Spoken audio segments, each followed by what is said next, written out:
ನಮಸ್ಕಾರ ಸ್ನೇಹಿತರೆ, ನಾನು ನಿಮ್ಮ ದೀಪಾ ರಾಣಿಶೇಖರ್ ಟ್ರಾನ್ಸ್ಫಾರ್ಮ್ ಲೈಫ್ ಪ್ರೋಗ್ರಾಮ್ಸಿಂದ ಲವ್ ಲೈಟ್ ಆ್ಯಂಡ್ ಗ್ರ್ಯಾಟಿಟ್ಯೂಡ್. ನಾನು ಹೋದ ವಿಡಿಯೋನಲ್ಲಿ ನಿಮಗೆ ನಮ್ಮ ಮನೆಯಲ್ಲಿ ಯಾವ ಭಾಗ ನಮ್ಮ ದೇಹದ ಮನಸ್ಸಿನ ನಮ್ಮ ಜೀವನದ ಯಾವ ಭಾಗವನ್ನು ಪ್ರತಿನಿಧಿಸುತ್ತೆ ಅಂತ ಹೇಳಿದೆ. ಅದಕ್ಕೂ ಮುಂಚೆ ಡಿಕ್ಲಟರ್ ಯಾಕೆ ಮಾಡಬೇಕು ಅನ್ನೋ ಒಂದು ವಿಡಿಯೋನ ಕೂಡ ಹಾಕಿದ್ದೆ. ಸೊ ಇವಾಗ ನಾವು ಸುಮಾರು ಗರಾಜ್ ಬಗ್ಗೆ ಮಾತಾಡಿದ್ವಿ, ಪುಸ್ತಕಗಳು ಮತ್ತು ಡೆಸ್ಕು ಸುಮಾರು ಮಾತಾಡಿದ್ವಿ. ಇನ್ನೂ ಕೆಲವೊಂದು ವಿಷಯ ನಿಮಗೆ ಹೇಳಬೇಕಿದೆ. ಲಿವಿಂಗ್ ರೂಮ್ ಅಂದರೆ ಹಾಲ್ ಅಂತ ನಾವೇನು ಹೇಳ್ತೀವಿ, ಅಲ್ಲಿ ತುಂಬ ಅಂದರೆ ಸಾಮಾನು, ನ್ಯೂಸ್ ಪೇಪರು, ಅದು ಇದು, ಮಕ್ಕಳ ಆಟ ಸಾಮಾನು, ಸಾಕ್ಸು, ಬಟ್ಟೆ. ಕೆಲವೊಂದು ಮನೆಯಲ್ಲಂತೂ ಬಟ್ಟೆ ಬಿಚ್ಚಲ್ಲೇ ಹಾಲಲ್ಲಿ ಹಾಕಿರ್ತೀರ, ಅದನ್ನು ರೂಮಲ್ಲಿ ಕೂಡ ಹಾಕಿರಲ್ಲ.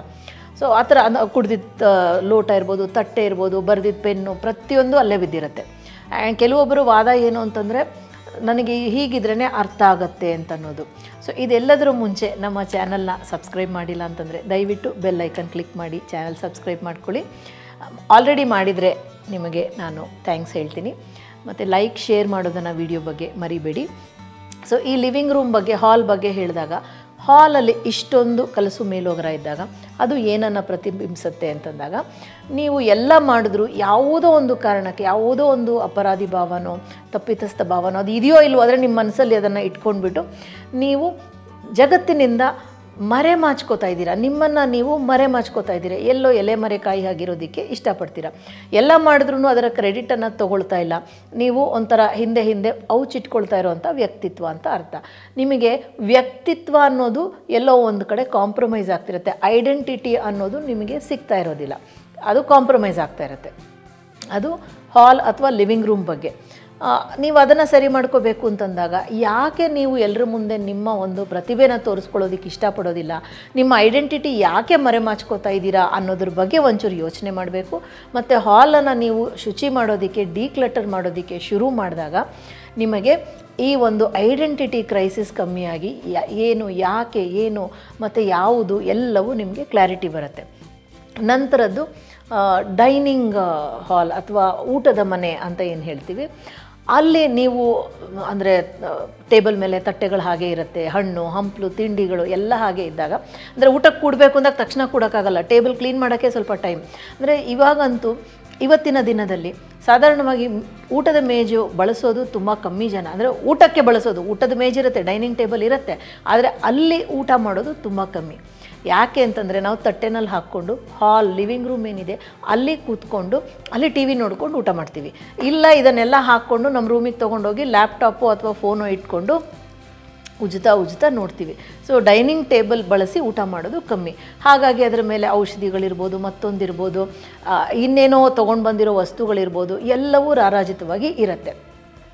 ಹೀಗೆ ನಿಮ್ಮ ಮೇಜು ಇದ್ದಾಗ, ಅಂದರೆ ಆವಾಗಲೇ ನಾವು ಹಿಂದಿನ ವಿಡಿಯೋದಲ್ಲಿ ನಾವು ಮಾತಾಡಿದ್ದು ವರ್ಕ್ ಡೆಸ್ಕ್, ಇಲ್ಲಿ ಮಾತಾಡ್ತಿರೋದು ಊಟದ ಮೇಜು. ಊಟದ ಮೇಜು ಹಾಗಿದ್ದಾಗ ಏನು ಅರ್ಥ ಅಂತಂದರೆ, ನನ್ನ ಹಕ್ಕಿಗೆ ನಾನು ನಿಂತ್ಕೊಳ್ಳೋದಿಲ್ಲ. I don't stand up for myself. ಅಂದರೆ ನನಗೆ ಸಮಸ್ಯೆ ಆಗ್ತಿದೆ, ನನಗೆ ತೊಂದರೆ ಆಗ್ತಿದೆ ಅಂದರೆ ಅದನ್ನು ಹೇಳೋದೇ ಇಲ್ಲ. ನನಗೆ ಇಂಥ ಒಂದು ಸಮಸ್ಯೆ ಅಂತ ನಾನು ಹೇಳೋದೇ ಇಲ್ಲ, ಮತ್ತು ನನ್ನ ಹಕ್ಕಿದು ಅಂತ ಕೂಡ ಕೇಳೋದಿಲ್ಲ. ಸೊ ನೀವು ಯಾಕೆ ಹಾಗೆ ಮಾಡ್ತಾಯಿದ್ದೀರಾ ಅಂತ ಅರ್ಥ ಮಾಡ್ಕೊಳ್ಳಿ. ಡೈನಿಂಗ್ ಟೇಬಲ್ ಶುದ್ಧ ಆಗ್ತಾ ನೀವು ಇದನ್ನು ಅರ್ಥನೂ ಮಾಡ್ಕೊಂಡಾಗ ನೀವು ನಿಮ್ಮ ಒಂದು ಹಕ್ಕಿಗಾಗಿ, ನಿಮ್ಮ ಒಂದು ಅಸ್ತಿತ್ವಕ್ಕಾಗಿ ನೀವು ಎದ್ದು ನಿಲ್ತೀರ. ನಂತರ ಬರೋದು ಕಾರಿಡಾರ್ಸ್, ಪ್ಯಾಸೇಜ್ ಅಂತ ಏನು ಹೇಳ್ತೀವಿ, ಬಾಲ್ಕನಿ ಇರ್ಬೋದು. ಇದೆಲ್ಲ ಕ್ಲಟರ್ಡ್ ಆಗಿ ಇದ್ದಾಗ ಏನಾಗುತ್ತೆ ಅಂತಂದಾಗ ಅಲ್ಲಿ ಕೂಡ ನಿಮಗೆ ಆ ಒಂದು ಪ್ರಾಣ ಅಥವಾ ಎನರ್ಜಿ ಹರಿತಾ ಇರೋದಿಲ್ಲ, ಸ್ಥಗಿತವಾಗಿರುತ್ತೆ. ಆವಾಗ ಏನಂತಂದರೆ, ನನ್ನ ಒಂದು ಜೀವನದ ಒಂದು ಜರ್ನಿ ಬಗ್ಗೆ, ನನ್ನ ಜೀವನದ ಪಯಣದ ಬಗ್ಗೆ ನನಗೆ ಒಂದು ಗ್ಯಾರಂಟಿ ಇಲ್ಲ. ಅಂದರೆ ಕೆಲವೊಂದು ಸತಿ ಇರುತ್ತಲ್ವ, ಕೆಲವೊಬ್ಬರು ಹೇಳ್ತಾರೆ, ನಾನು ಈ ವಯಸ್ಸಿನಲ್ಲಿ ಇಂಥ ಒಂದು ಸಾಧನೆಯನ್ನು ಮಾಡಬೇಕಂತಿದ್ದೀನಿ. ಅದು ಮಾನಸಿಕವಾದಿರ್ಬೋದು, ಸ್ಪಿರಿಚುವಲ್ ಇರ್ಬೋದು, ಅಥವಾ ಮನೆ ಮಠ ತೊಗೊಳೋದ್ರ ಬಗ್ಗೆ ಇರ್ಬೋದು, ಕಾರು ಕೊಂಡ್ಕೊಳ್ಳೋದ್ರ ಬಗ್ಗೆ ಇರ್ಬೋದು, ಮದುವೆ ಆಗೋದ್ರ ಬಗ್ಗೆ ಇರ್ಬೋದು. ಈ ವಯಸ್ಸಿನಲ್ಲಿ ನಾನು ಇಷ್ಟು ದುಡ್ಡನ್ನು ಮಾಡಿ ಮನೆಯನ್ನು ಕಟ್ತೀನಿ, ಈ ವಯಸ್ಸಲ್ಲಿ ರಿಟೈರ್ಮೆಂಟ್ ತೊಗೋತೀನಿ, ನಂತರ ಇಂಥ ಜೀವನವನ್ನು ನಾನು ಅನುಭವಿಸ್ತೀನಿ, ಆಮೇಲೆ ನಾನು ಈ ಥರ ರಿಲ್ಯಾಕ್ಸ್ ಮಾಡ್ತೀನಿ, ಈ ಥರ ಒಂದು ಕ್ಲಾರಿಟಿ ಇರುತ್ತೆ ಕೆಲವರಿಗೆ. ಓದಬೇಕಾದ್ರೆ ವಿದ್ಯಾರ್ಥಿಗಳಿಗೆ ಕೆಲವು ಸತಿ ಇರುತ್ತೆ, ನಾನು ಈ ಥರ ಒಂದು ಕಂಪನಿನಲ್ಲಿ ಕೆಲಸ ಮಾಡ್ತೀನಿ, ಇಂಥ ಹೀಗೆ ಓದ್ತೀನಿ, ಈ ಥರ ಒಂದು ವಿಷಯವನ್ನು ಮಾಡ್ತೀನಿ ಅಂತ ಕೆಲವರಿಗೆ ಆ ಸ್ಪಷ್ಟನೆ ಇರುತ್ತೆ. ಕೆಲವರಿಗೆ ಇರೋದೇ ಇಲ್ಲ, ಏನು ಬರುತ್ತೋ ಹಾಗೆ, ಹೇಗೆ ಬರುತ್ತೋ ಗಾಳಿ ಬಂದ ಕಡೆ ತೂರ್ಕೊಳ್ಳೋದು ಅಂತಾರಲ್ಲ. ಆ ಕಾರಿಡಾರ್ಸ್ ಅದರ ಕ್ಲಟರ್ಡ್ ಆಗಿ ಇದ್ದಾಗ, ಅಂದರೆ ಗೋಜಲಾಗಿದ್ದಾಗ ನಮ್ಮ ಜೀವನದ ಪಯಣದ ಬಗ್ಗೆ ನಮಗೆ ಗ್ಯಾರಂಟಿ ಇರೋದಿಲ್ಲ. ಕೆಲವರು ನಾನು 3 ವರ್ಷ ನಾನು ಹೊರದೇಶದಲ್ಲಿ ಕೆಲಸ ಮಾಡಿ ನಂತರ ಬಂದು ಭಾರತದಲ್ಲಿ ಇದನ್ನು ಮಾಡ್ತೀನಿ ಅಥವಾ ಹೀಗೆ ಮಾಡ್ತೀನಿ ಇದೊಂದು ಕ್ಲಾರಿಟಿ ಇರುತ್ತೆ. ಅಲ್ಲಿರೋ ದಿವಸ ಇರ್ತೀನಿ, ಅಲ್ಲಿ ಹೋದ್ಮೇಲೆ ಇಲ್ಲಿ ಬರ್ತೀನಿ, ಆ ಥರ ಒಂದು ಕ್ಲಾರಿಟಿ ಇಲ್ಲದೆ ಇರೋವಂಥ ಒಂದು ರೀತಿಯಲ್ಲಿ ಇರ್ತಾರೆ. ಸೊ ನೀವು ಆ ಕಾರಿಡಾರ್ನ ಕ್ಲಿಯರ್ ಮಾಡಿಕೊಂಡು ನಿಮ್ಮ ಮನಸ್ಸನ್ನು ಕ್ಲಿಯರ್ ಮಾಡಿಕೊಂಡಾಗ ನಿಮಗೆ ಆ ಒಂದು ಪ್ರಾಣ ಎಷ್ಟು ಚೆನ್ನಾಗಿ ಹರಿಯುತ್ತೆ ಅಂತಂದರೆ ತುಂಬ ಕ್ಲಾರಿಟಿ ಬರ್ತಾ ಹೋಗುತ್ತೆ ಮತ್ತು ಒಳ್ಳೆಯ ವಿಷಯಗಳು ನಡೀತಾ ಹೋಗುತ್ತೆ. ನಂತರ ಮಾತಾಡಬೇಕು ಅಂದರೆ ನೀರು ಮನೆ, ಬಚ್ಚಲು ಮನೆ ಅಥವಾ ಬಾತ್ರೂಮ್, ವಾಶ್ರೂಮ್ ಅಂತ ಏನು ಕರಿತೀವಿ, ಅಲ್ಲಿ ಕ್ಲಟರ್ಡ್ ಆಗಿದ್ದಾಗ ನಮ್ಮ ಬಗ್ಗೆ ಅಂದರೆ ಸೆಲ್ಫ್ ವರ್ತ್, ನನ್ನ ಬಗ್ಗೆ ನನಗೆ ಒಳ್ಳೆಯ ಭಾವನೆ ಇಲ್ಲ, ನಾನು ಒಳ್ಳೆಯದಕ್ಕೆ ಅರ್ಹಳು ಅಂತ ಅರ್ಹತೆ ಬಗ್ಗೆನೇ ನನಗೆ ಡೌಟ್ ಇದೆ. ಯಾಕೆಂದರೆ ಅಲ್ಲಿ ಏನು ಮಾಡ್ತೀವಿ, ಪ್ಯಾಂಪರ್ ಮಾಡ್ಕೋತೀವಲ್ಲ, ಇಡೀ ಮೈಯನ್ನು ಹೆಚ್ಚು ಕಮ್ಮಿ ಮುಟ್ಟೋದು ಎಲ್ಲರೂ ಬಚ್ಚಲು ಮನೆಯಲ್ಲೇ. ಅಂದರೆ ಒಳ್ಳೆಯ ಸೋಪು, ಒಳ್ಳೆಯ ವಿಷಯಗಳನ್ನೆಲ್ಲ ಅಂದರೆ ಎಲ್ಲ ಇಟ್ಟಿರ್ತೀವಿ. ಅದು ಡೇಟ್ ಬಾರ್ ಆಗಿರೋದು ನಾವು ನೋಡಿಕೊಂಡೇ ಇರೋದಿಲ್ಲ. ಎಷ್ಟು ಶ್ಯಾಂಪುಗಳು ನಿಮ್ಮ ಮನೆಯಲ್ಲಿ ತೆಗೆದು ಹಾಕ್ತೀರಾ, ಅಥವಾ ಅಯ್ಯೋ ಇರಲಿ ಇನ್ನೊಂದು ವಾರ ಡೇಟ್ ಇದೆ ಅಂತೀವಿ, 1 ವರ್ಷ ಯೂಸ್ ಮಾಡ್ದಿರೋದು 1 ವಾರದಲ್ಲಿ ಯೂಸ್ ಮಾಡ್ತೀರಾ, ಅಥವಾ ಅದಿದೆ ಅಂತ ಹೆಚ್ಚು ಸ್ನಾನ ಮಾಡೋಕ್ಕಾಗತ್ತಾ? ಇಲ್ಲ ಅಲ್ವಾ. ಯಾರೋ ಏನೋ ಹ್ಯಾಂಡ್ ಮೇಡ್ ಸೋಪ್ ಅಂತ ಕೊಟ್ಟರು ಅದಲ್ಲಿರುತ್ತೆ, ಅದು ಇಷ್ಟ ಆಗಲಿಲ್ಲ ಅಂದಾಗ ಬೇರೆ ಯಾರಿಗಾರು ಕೊಟ್ಟುಬಿಡಿ, ಇಲ್ಲ ಅದು ಅಲ್ಲೇ ಇರುತ್ತೆ, ಅದನ್ನು ಏನು ಮಾಡಬೇಕು ಅಂತ ಗೊತ್ತಿಲ್ಲ. ಆಮೇಲೆ ಅದು ನೀರು ಬಿದ್ದು ಸೋರಿ ಗೋಡೆ ಎಲ್ಲ ಗಲೀಜಾಗಿರುತ್ತೆ, ಅದಾದರೂ ಹಾಗೇ ಇರುತ್ತೆ.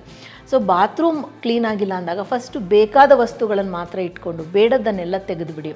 ತೆಗೆದಾಗ ನಿಮಗೆ ನಿಮ್ಮ ಬಗ್ಗೆ, ನಿಮ್ಮ ಅರ್ಹತೆಯ ಬಗ್ಗೆ ನಿಮಗೆ ಒಳ್ಳೆಯ ಭಾವನೆ ಮೂಡುತ್ತೆ.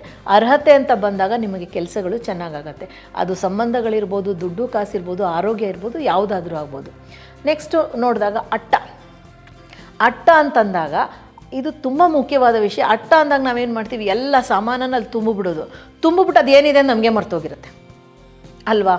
ಪ್ರತಿಯೊಂದು ಇರುತ್ತಲ್ಲಿ, ಆಮೇಲೆ ನೋಡ್ಕೊಳ್ಳೋಣ, ಮುಂದೊಂದು ದಿನ ನೋಡ್ಕೊಳ್ಳೋಣ ಅಂತ.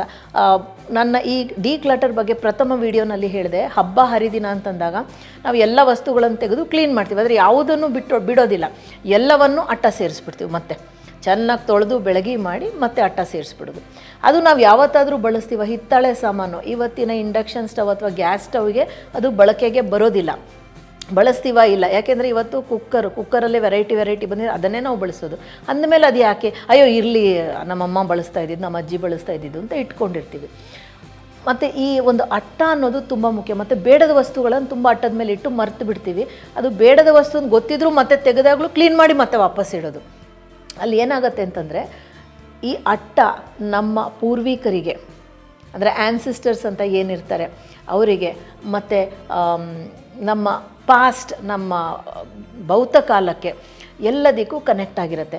ನಮ್ಮ ಹೈಯರ್ ಸೆಲ್ಫ್, ನಮ್ಮ ಅಂತರಾತ್ಮ ಅಂತ ಏನಿದೆ ಅದಕ್ಕೆ ಕೂಡ ಕನೆಕ್ಟ್ ಆಗಿರುತ್ತೆ. ನಮ್ಮ ಕಾನ್ಷಿಯನ್ಸ್ ಅಂತ ಏನು ಹೇಳ್ತೀವಿ ಅದೆಲ್ಲದಕ್ಕೂ ಕನೆಕ್ಟ್ ಆಗಿರುತ್ತೆ. ನಾವು ಈ ಅಟ್ಟದಲ್ಲಿ ವಿಪರೀತ ಸಾಮಾನು ಇಟ್ಟಾಗ ನಮಗೆ ಮುಂದಕ್ಕೆ ಮೇಲಕ್ಕೆ ಹೋಗೋಕ್ಕೆ ಆಗಲ್ಲ. ಮೇಲಕ್ಕೆ ಹೋಗೋದು ಅಂದರೆ ಸಾವು ಅಂತಲ್ಲ, ಅಂದರೆ ಆಧ್ಯಾತ್ಮಿಕವಾಗಿ ಸ್ಪಿರಿಚುವಲ್ ಆಗಿ ನೀವು ಏನನ್ನೂ ಮಾಡೋಕ್ಕೆ ಆಗೋದಿಲ್ಲ. ನಿಮ್ಮ ಪೂರ್ವಿಕರು ನಿಮಗೆ ಒಂದು ಮೆಸೇಜನ್ನು ಕೊಡಬೇಕು, ನಿಮಗೆ ಒಂದು ಆಶೀರ್ವಾದ ಕೊಡಬೇಕು ಅಂದರೂ ಅದು ಅಲ್ಲೇ ನಿಂತೋಗ್ತಿರುತ್ತೆ. ಯಾಕೆಂದರೆ ಆ ಗೋಜಲಲ್ಲಿ ಅದು ಕೆಳಗೆ ಬರ್ತಾನೆ ಇರೋದಿಲ್ಲ. ಸೊ ನೀವು ಮುಂದಕ್ಕೆ ಹೋಗಬೇಕು, ಮೇಲಕ್ಕೆ ಅಂದರೆ ಪ್ರೋಗ್ರೆಸ್ ಆಗಬೇಕು ಅಂತಂದಾಗ ಅಟ್ಟವನ್ನು ಶುಚಿಯಾಗಿ ಇಟ್ಟಿರಬೇಕು. ಜಾಗ ಇದೆ ಅಂತ ಪೂರ್ತಿ ತುಂಬಬೇಡಿ, ಸ್ವಲ್ಪ ಜಾಗ ಖಾಲಿ ಕೂಡ ಇರಬೇಕು. ಮತ್ತು ನಂತರ ಬರೋದು ಬೇಸ್ಮೆಂಟ್, ಅಂದರೆ ನೆಲಮಾಳಿಗೆ ಅಂತ ಏನು ಹೇಳ್ತೀವಿ, ಅದು ನಮ್ಮ ಸಬ್ಕಾನ್ಷಿಯಸ್ ಮೈಂಡ್, ನಮ್ಮ ಒಳ ಮನಸ್ಸನ್ನು ಅದು ಪ್ರತಿಬಿಂಬಿಸುತ್ತೆ. ಇಲ್ಲಿ ನಾವು ಎಲ್ಲ ತುಂಬ್ತಾ ಇದ್ದಾಗ ಒಂದು ಅರಿವಿನ ಕಣ್ಣು ಅಂತ ಏನು ಹೇಳ್ತೀವಿ ಅದರ ಬಗ್ಗೆ ನಮಗೆ ಅರಿವೇ ಇರೋದಿಲ್ಲ. ಸೊ ಹಾಗಾಗಿ ನಾವು ಸಾಧಾರಣವಾಗಿ ಬದುಕ್ತಾ ಇರ್ತೀವಿ, ಯಾವುದೇ ಒಂದು ವಿಶೇಷತೆ ಇರೋದಿಲ್ಲ. ಸೊ ನೀವು ಈ ಬೇಸ್ಮೆಂಟನ್ನು ಕ್ಲಿಯರ್ ಮಾಡಿಕೊಂಡಾಗ ನಿಮ್ಮ 6ನೇ ಇಂದ್ರಿಯ ಚೆನ್ನಾಗಿ ಕೆಲಸ ಮಾಡುತ್ತೆ. ಸೊ ಇದಿಷ್ಟನ್ನು ನಾವು ಮಾಡಲೇಬೇಕು.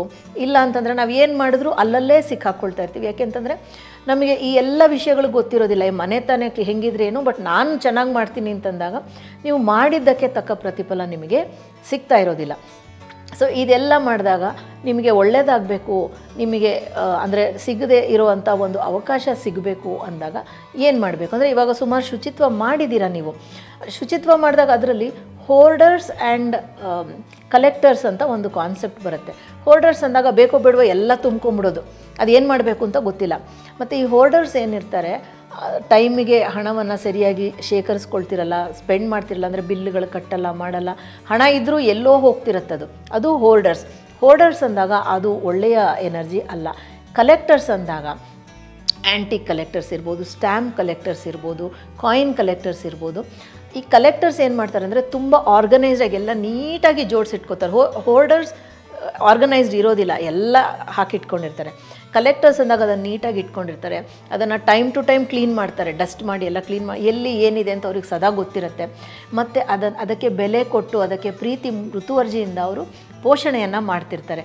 ಅದು ಡಿಫ್ರೆನ್ಸ್ ಹೋಲ್ಡರ್ಸ್ ಮತ್ತು ಕಲೆಕ್ಟರ್ಸ್ಗೆ. ನೀವು ಕಲೆಕ್ಟರ್ ಆಗಿದ್ದರೆ ಪರವಾಗಿಲ್ಲ, ಯಾಕೆಂದರೆ ಆ ವಸ್ತುಗೆ ಬೆಲೆ ಕೊಡ್ತಾ ಇರ್ತೀರ, ಆ ವಸ್ತುನೂ ನಿಮಗೆ ಬೆಲೆ ಕೊಡ್ತಾ ಇರುತ್ತೆ.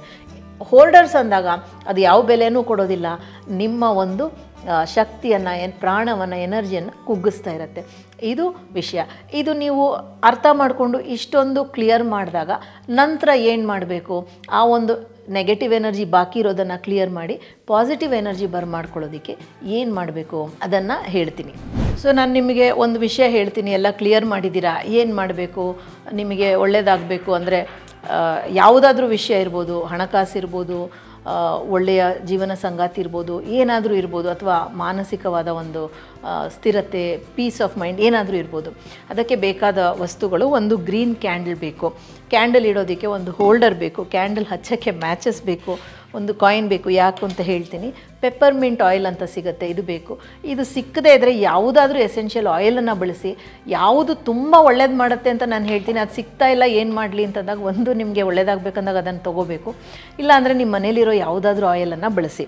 ಮತ್ತು ವೈಟ್ ಪೇಪರ್ ಬೇಕು, ಆ ಪೇಪರ್ ಮೇಲೆ ಬರೆಯೋಕ್ಕೆ ಪೆನ್ ಬೇಕು. ಯಾವುದೇ ಒಂದು ನಿಮಗೆ ವೃದ್ಧಿಸಲಿ ಅಂದಾಗ ಹಸಿರು ಬಣ್ಣನ ಬಳಸಿ. ಸೊ ಏನು ಮಾಡಬೇಕು ಅಂತ ನಾನೀಗ ಹೇಳ್ತೀನಿ.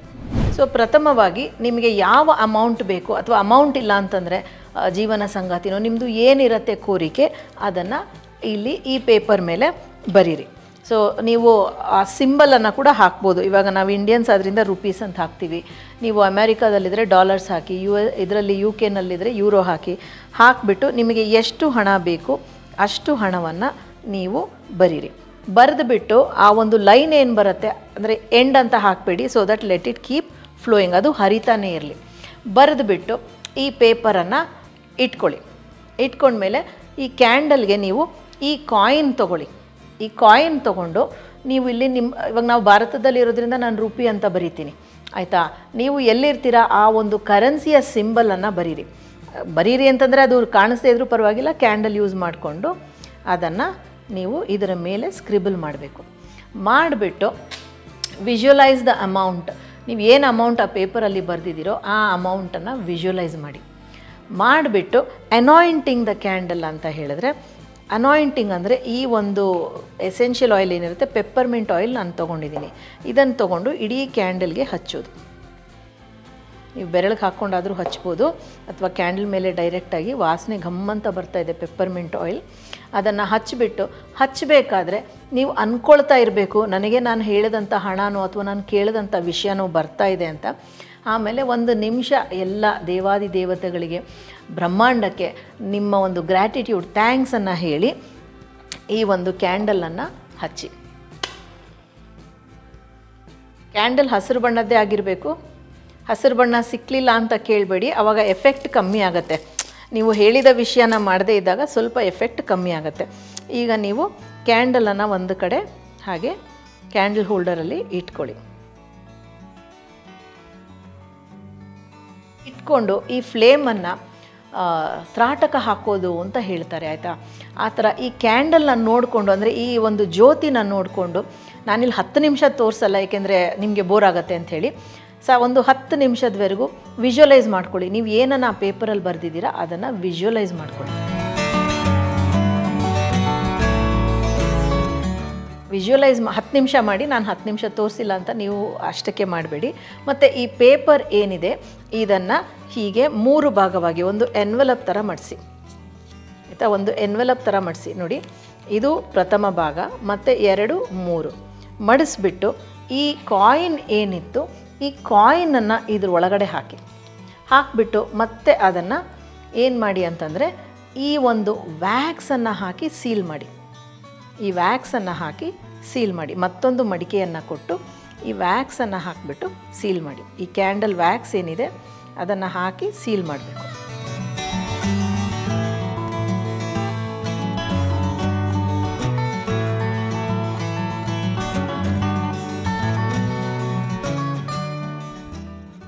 ಸೀಲ್ ಮಾಡಿಬಿಟ್ಟು 3 ಬಾರಿ ಹೇಳಿ, ನನಗೆ ಬೇಕಿರುವ ಹಣ ನನ್ನ ಬಳಿ ಬರುತ್ತದೆ. ನಾನು ದುಡ್ಡಿನ ಆಯಸ್ಕಾಂತ. ಮತ್ತು ಇನ್ನೂ ಒಂದು 2-3 ನಿಮಿಷ ಈ ದುಡ್ಡನ್ನು ನಿಮ್ಮ ಕೈಯಲ್ಲಿ ಇಟ್ಕೊಂಡು, ಕ್ಯಾಂಡಲನ್ನು ಕೈಯಲ್ಲಿ ಇಟ್ಕೊಂಡು, ಯಾವ ಕೈಯಾದರೂ ಆಗ್ಬೋದು, ಬಲಗೈ ಎಡಗೈ ಅಂತ ಏನೂ ಇಲ್ಲ, ಇಟ್ಕೊಂಡು ಹೇಳ್ತಾ ಹೋಗಿ. ಮತ್ತು ಒಂದು 10 ನಿಮಿಷ ಇದು ಉರಿಲಿ, ಈ ಕ್ಯಾಂಡಲ್ 10 ನಿಮಿಷ ಉರಿಲಿ. ಆಮೇಲೆ ಈ ಕ್ಯಾಂಡಲನ್ನು ಆರಿಸ್ಬಿಟ್ಟು ಇದೇ ಥರ, ಅಂದರೆ ಕಾಯಿನ್ ಅದೇ ಇರುತ್ತೆ, ಕಾಯಿನ್ನು ಈ ಕ್ಯಾಂಡಲ್ ಜೊತೆಯಲ್ಲಿ ಇಟ್ಟಿರ್ತೀರ. 5 ದಿವಸ ಈ ಒಂದು ರಿಚುವಲ್ನ ಮಾಡ್ತೀರಾ. ಅಂದರೆ ಈ ಇದನ್ನು ಹಾಕೋದು, ಪೆಪ್ಪರ್ಮಿಂಟ್ ಆಯಿಲ್ ಹಾಕೋದು, ಮತ್ತು ಇದನ್ನು ಹಚ್ಚಿ 10 ನಿಮಿಷ ನೋಡೋದು, ವಿಜುವಲೈಸ್ ಮಾಡೋದು, ಈ ಕಾಯಿನ್ ಕೈಯಲ್ಲಿ ಇಟ್ಕೊಳ್ಳೋದನ್ನು ಅಂದರೆ ಆಲ್ರೆಡಿ ಸೀಲ್ ಮಾಡಿದ್ದೀರಾ, ಸೊ ಅದನ್ನು ಮಾಡೋದು ಬೇಡ. ಕ್ಯಾಂಡಲ್ ಹಚ್ಚಿ ವಿಜುವಲೈಸ್ ಮಾಡೋದು, ನನಗೆ ಬೇಕಿರುವ ಹಣ ನನಗೆ ಬರುತ್ತೆ, ನಾನು ಹಣಕ್ಕೆ ಆಯಸ್ಕಾಂತ ಅನ್ನೋದು. ಪ್ರೀತಿ ಇರ್ಬೋದು, ಯಾವುದಾದ್ರೂ ನಿಮ್ಗೆ ಯಾವ್ದು ಬೇಕೋ ಅದನ್ನು ಹೇಳ್ಕೊಳ್ಳಿ. ಅದನ್ನು 5 ದಿವಸ ಮಾಡ್ತೀರಾ, 10 ನಿಮಿಷ. 5ನೇ ದಿವಸ ಕ್ಯಾಂಡಲ್ ಪೂರ್ತಿ ಉರಿದು ಹೋಗಲಿ. ಆಮೇಲೆ ಈ ಕಾಯಿನನ್ನು ನಿಮಗೆ ಯಾವ ಕೆಲಸ ನೀವು ಕೇಳ್ಕೊಂಡಿದ್ದೀರೋ, ಹಣ ಇರ್ಬೋದು ಅಥವಾ ಮದುವೆ ವಿಷಯ ಇರ್ಬೋದು, ಮತ್ತೊಂದಿರ್ಬೋದು, ಅದು ಮುಗಿಯೋವರೆಗೂ ಈ ಕ್ಯಾಂಡಲ್ನ ನಿಮ್ಮ ಜೊತೆನೇ ಇಟ್ಕೊಳ್ಳಿ. ಪರ್ಸಲ್ಲಿರ್ಬೋದು ಅಥವಾ ನಿಮ್ಮ ಜೋಬಲ್ಲಿರ್ಬೋದು ಇಟ್ಕೊಳ್ಳಿ. ಆದರೆ ಈ ಮಡಿಕೆ ಬರದೇ ಇರೋ ಹಾಗೆ ನೋಡ್ಕೊಳ್ಳಿ. ಬಹುಶಃ ಇದನ್ನು ಇನ್ನೊಂದು ಸಣ್ಣ ಬಟ್ಟೆನಲ್ಲಿ ಸುತ್ತಿಬಿಟ್ಟು ನೀಟಾಗಿ ಇಟ್ಕೊಳ್ಳಿ. ಇದನ್ನು ಮಾಡ್ತಾ ಹೋದಾಗ ನೀವು ಅಂದ್ಕೊಂಡಿದ್ದು ಖಂಡಿತ ಆಗುತ್ತೆ. ಮತ್ತು ನೀವು ಮನೇನ ಬೇರೆ ಡಿಕ್ಲಟರ್ ಮಾಡಿರ್ತೀರ, ಅದರಿಂದ ಖಂಡಿತ ಹಾಗೇ ಆಗುತ್ತೆ. Thank you so much for joining me. ನಾನು ನಿಮ್ಮ ದೀಪಾ ರಾಣಿ ಶೇಖರ್, ಟ್ರಾನ್ಸ್ಫಾರ್ಮ್ ಲೈಫ್ ಪ್ರೋಗ್ರಾಮ್ಸಿಂದ. Love, light and gratitude.